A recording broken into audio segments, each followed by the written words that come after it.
எல்லாத்துக்கும் வணக்கம். இப்போ நம்ம பார்க்க போகிறது, நான் ஒரு MP3 மாடல் வாங்கியிருந்தேங்க. ஓகேங்களா. அந்த மாடலேருந்து பார்த்தீங்கன்னா மாடல் கூடவே ஒரு ரிமோட் ஒன்று கொடுத்துருந்தாங்க. இதோட ரேட் வந்து பார்த்தீங்கன்னா ரூ. 209. இந்த மாடலோடு சேர்த்து ஒரு ரிமோட் கொடுத்துருந்தாங்க.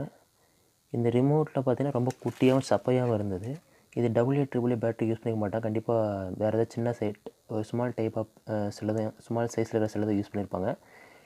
அப்புறம் எப்படி கட்டுறதுன்னு பார்த்தா இழுத்து பார்த்தா எடுக்க முடியல. கரெக்டாக பார்த்து இதிலே பின்னாடி இன்ஸ்ட்ரக்ஷன் போட்டிருந்தாங்க. அதுக்கப்புறம் பார்த்தீங்கன்னா அதை வச்சு கழட்டி பார்த்துட்டேன். எப்படி கட்டுறதுன்னு பார்த்தீங்கன்னா, இப்படி இருக்குன்னா பின்னாடி திருப்பிக்கோங்க.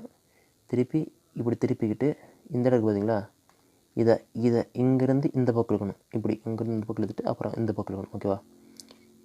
இதை இப்படி கொஞ்சம் லைட்டாக இன்ச்சடி இழுத்துட்டு அதுக்கப்புறம் அங்கேருந்து பின்னாடி இழுக்கணும். ஓகேங்களா. இழுத்துனா வந்துடுது. அழுத்திட்டேன் பாருங்கள், அழகாக வந்துச்சு.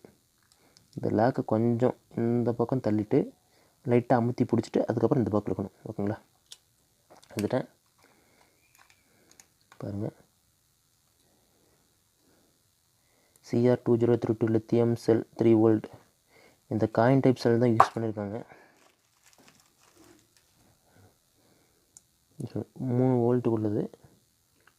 3 வோல்ட்டு லித்தியம் செல் யூஸ் பண்ணியிருக்காங்க. ஓகேங்களா. ஓகே. கீழே அந்த டச்சாக கூடன்றதுக்காக கீழே சின்ன பிளாஸ்டிக் கொடுத்துருக்காங்க. இப்படி இருந்தால் கொஞ்சம் பேட்டரியோட லைஃப் கொஞ்சம் கூட வரும். கனெக்ஷனில் இருந்துச்சுன்னா பேட்டரி சர்க்யூட்டில் போயிட்டே இருக்கும், எனர்ஜி வேஸ்ட் ஆகிட்டே இருக்கும். யூஸ் பண்ணால் அதே மாதிரி எனர்ஜி போயிட்டே இருக்கும். ஸோ இது தேவைப்படாதப்போ நம்ம லாக் பண்ணி வச்சோம்னா ரொம்ப நாளைக்கு இந்த பேட்டரி உழைக்கும். ப்ளஸ் நம்ம இந்த ரிமோட் நல்லபடியாக உழைக்கும். நன்றி, வணக்கம்.